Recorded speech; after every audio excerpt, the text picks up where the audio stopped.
Arteries का blockage सर्दियों में ये देखा जाता है कि जो पैरालिसिस के पेशेंट्स हैं वो बढ़ जाते हैं। अब ऐसा होता क्यों है? क्योंकि किन्हीं कारणों से जो नसों के अंदर खून बहता है उसका प्रवाह कम हो जाता है। अब वो होता है प्लाक फॉर्मेशन की वजह से, कैल्शियम के डिपोजिशन की वजह से, और अल्टीमेटली जब नस कमजोर होती है या आपकी जो ब्लड वेसल है जिसे हम आर्टरी कहते हैं वो कमजोर होती है तो वहां से बर्स्ट हो जाती है। इस वजह से अगर ये समस्या ब्रेन में होती है तो उसे कहते हैं ब्रेन हेमरेज। अगर यही खून का थक्का जमता है हृदय के अंदर तो उसे बोलते हैं हार्ट अटैक। और अगर शरीर में किसी और ऑर्गन में, किसी लिम्ब में कहीं पर होता है तो उसे बोलते हैं हम थ्रोम्बस। ये समस्या होती है हमारी बॉडी में कोलेस्ट्रॉल बढ़ने की वजह से, हमारी खराब खान पान की आदतों की वजह से, या कई बार ओवर ईटिंग की वजह से। तो आज के वीडियो में हम इन्हीं सब पे चर्चा करेंगे और जानेंगे एक होम रेमेडी के बारे में, साथ में कैसे हम इस प्लेक फॉर्मेशन को कम कर सकते हैं, इससे बच सकते हैं। इसलिए बने रहिए इस वीडियो के अंत तक,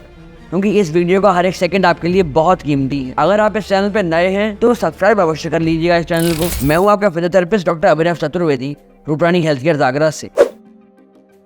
इस सेशन में हम बात करेंगे एक होम रेमेडी के बारे में, साथ में आपको अपनी लाइफस्टाइल में क्या चेंजेस लाने चाहिए, वेरिएशन लाने चाहिए, और वो कौन से तरीके हो सकते हैं जिनसे आप अपनी इस प्लेग की समस्या को या खून के थक्के को जमने को ठीक कर सकते हैं। इसके लिए हमें चाहिए होंगे कुछ इंग्रेडिएंट्स। जो पहला इंग्रेडिएंट हमें चाहिए इस होम रेमेडी को बनाने के लिए वो है गार्लिक। ये जो प्लेक फॉर्मेशन है उस प्रोसेस को घटाने में हमारी मदद करता है। साथ में जो हमारी बॉडी में जो आर्टरीज में बैड कोलेस्ट्रॉल होता है जिसे हम LDL कहते हैं, उसकी मात्रा को कम करने में बहुत हेल्पफुल है, और BP को रेगुलेट करने में भी बहुत हेल्पफुल है गार्लिक। जो अगला फूड आइटम हमें चाहिए इस रेसिपी को बनाने के लिए वो है हल्दी।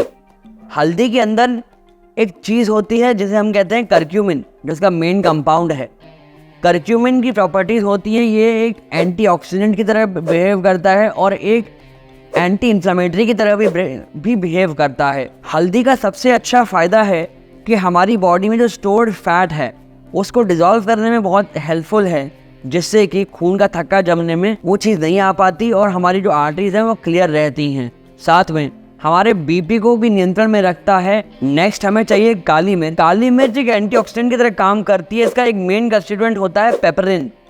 पेपरिन हमारी बॉडी में से जो फ्री रेडिकल्स हैं उनको रिड्यूस करता है और हमारी बॉडी में से थकान जो होती है वो भी दूर होती है। नेक्स्ट हमें चाहिए लाल मिर्च। ये हमारी जो आर्टरीज हैं, जो वेसल्स हैं, उनकी स्ट्रेंथ के लिए बहुत हेल्पफुल होती है। BP को रेगुलेट करने में बहुत ही हेल्पफुल चीज़ है। अब अगर आपको यहाँ तक की जानकारी अच्छी लगी हो तो इस वीडियो के लिए एक लाइक तो बनता है। जो नेक्स्ट इंग्रेडिएंट हमें चाहिए वो है लेमन। लेमन हमारे ब्लड को क्लीन करने में बहुत फायदा करता है, क्योंकि इसकी सिट्रस प्रॉपर्टी होती है, इसमें विटामिन C अच्छी मात्रा में मिलता है। इसके साथ ये हमारे लिवर को भी डिटॉक्स करने में बहुत हेल्पफुल है। तो अब आप देखिए, जब किसी व्यक्ति का बढ़ता है कोलेस्ट्रॉल, उसकी वजह से भी तो खून का थक्का जमता है हमारी आर्टरीज में और हेमरेज या हार्ट अटैक होने के चांसेस बढ़ जाते हैं। साथ में हमारी बॉडी में जो एक एसिडिक नेचर होता है उसको एल्कलाइन करता है, अर्थात एल्कलिनिटी को बढ़ाता है। इससे हमारे जो ब्लड का pH लेवल है वो मेंटेन होता है। और चूंकि लेमन के अंदर विटामिन C और फ्लेवोनॉइड्स होते हैं, इसलिए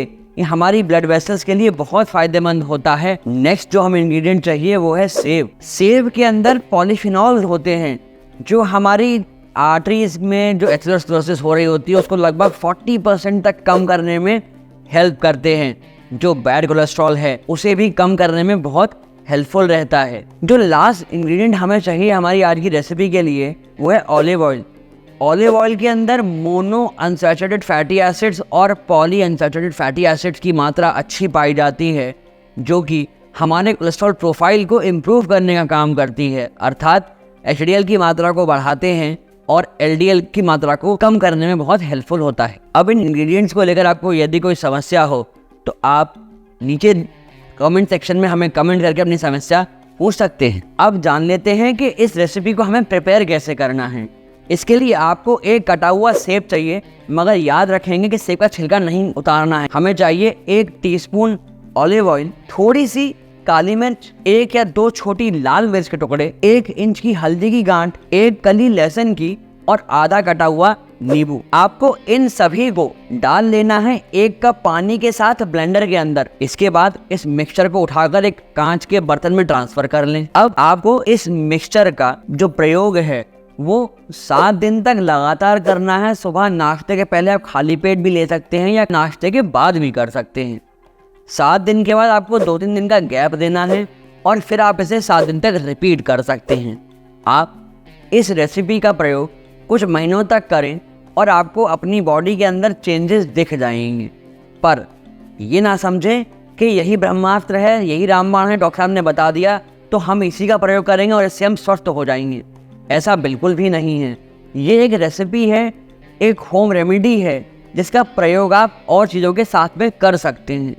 हाँ, अगर आपकी कोई ब्लड थिनर मेडिसिन चल रही है, खून पतला करने की कोई दवा चल रही है, या आपको कोई और अगर समस्या है कि आपको चोट लगती है तो आपका ब्लड नहीं रुकता, या कई बार आपकी नाक से खून आ जाता है सर्दियों में, तो मैं आपको ये सलाह दूंगा कि इस रेसिपी का प्रयोग करने से पहले आप अपने फैमिली फिजिशियन को अवश्य कंसल्ट कर लें, जिससे आगे आपको कोई समस्या ना होने पाए।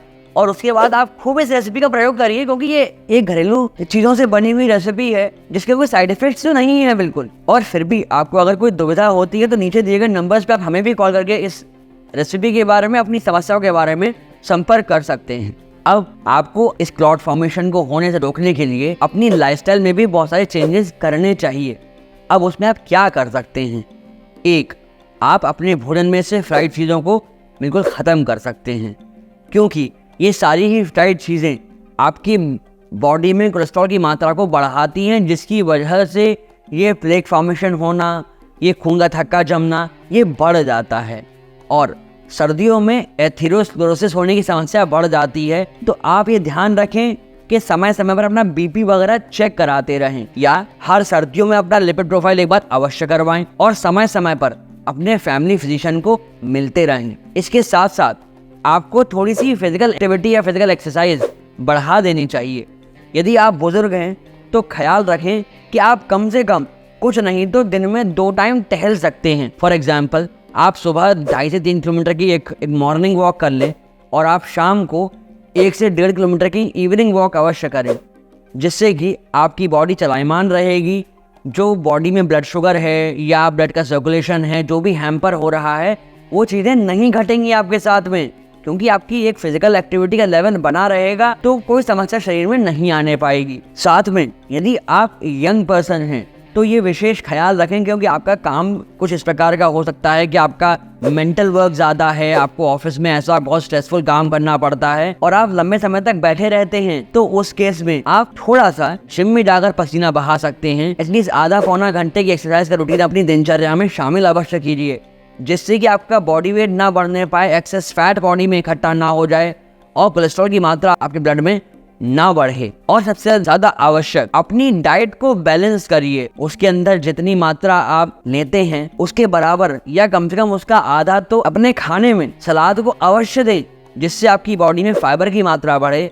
जब फाइबर की मात्रा बढ़ेगी तो ऑटोमेटिकली आपके बॉडी में कोलेस्ट्रॉल के लेवल को मेंटेन रखने में मदद मिलेगी और खासकर एलडीएल की मात्रा को कम करने में बहुत हेल्प मिलेगी। अगर आप चाहते हैं बैलेंस डाइट के बारे में और जानना, तो उसमें कंपोनेंट है विटामिन B12। उसके बारे में विशेषकर जानने के लिए हमने अपने यूट्यूब चैनल पर एक वीडियो अपलोड करा हुआ है, जिसका लिंक हम आई कार्ड में ड्रॉप कर रहे हैं। आप इस वीडियो के बाद जाकर उसे भी देख सकते हैं और जान सकते हैं विटामिन B12 के बारे में और इसका लाभ उठा सकते हैं। जैसा कि अभी हम डाइट के बारे में बात कर रहे थे, तो कुछ अन्य खाद्य हैं जो अपने भोजन में आप शामिल कर सकते हैं, खासकर सैलेड्स वगैरह में। जैसे कि बेरीज होती हैं, वो ब्लैकबेरीज हैं, ब्लूबेरी, क्रैनबेरी हैं, चाहे स्ट्रॉबेरी हैं। इन बेरीज को अपने भोजन में अवश्य शामिल करिए, थोड़ी मात्रा में सही, बट करिए अवश्य। ये क्या करेंगी?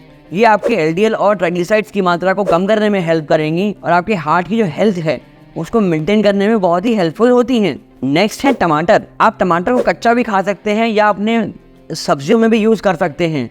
टमाटर के अंदर होता है लाइकोपीन, जो कि एक एंटी इन्फ्लामेटरी की तरह काम करता है। जो हमारी आर्टरीज में इन्फ्लामेशन हो जाता है, वो हार्डनिंग हो जाती है, उसको इम्प्रूव करने में बहुत ही हेल्पफुल होता है। हमारे हार्ट हेल्थ के साथ हमारा बीपी भी मेंटेन रह जाता है इसके साथ। नेक्स्ट है अनियन। आप इसका सलाद के तौर पे यूज़ कर सकते हैं या आपके भोजन में भी इसको शामिल करिए।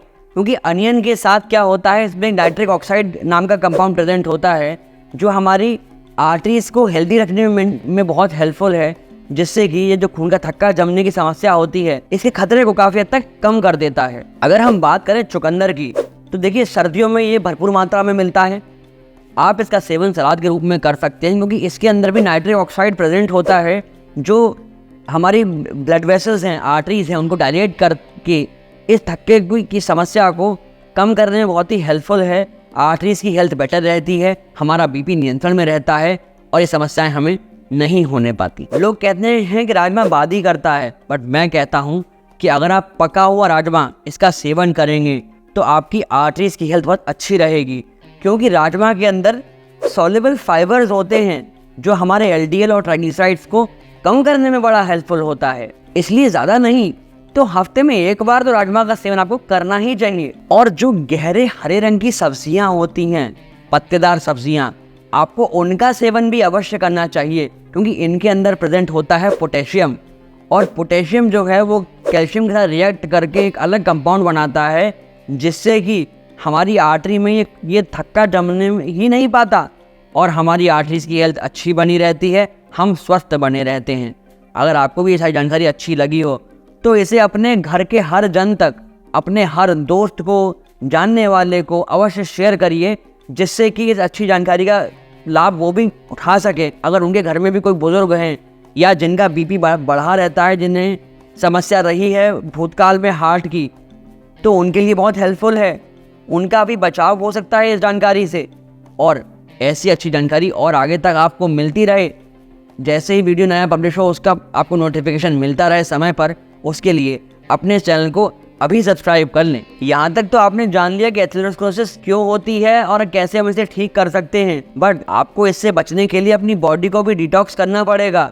और बॉडी को डिटॉक्स करने के लिए क्या करना है, आपको राइट वाली वीडियो को जाकर देखना है, जिससे आपकी बॉडी अच्छे से डिटॉक्स हो सके। साथ में अंडे के अंदर कैसा कोलेस्ट्रॉल होता है, इस भ्रम को दूर करने के लिए लेफ्ट वाली वीडियो को जाकर देख लीजिए, सारे भ्रम दूर हो जाएंगे। धन्यवाद।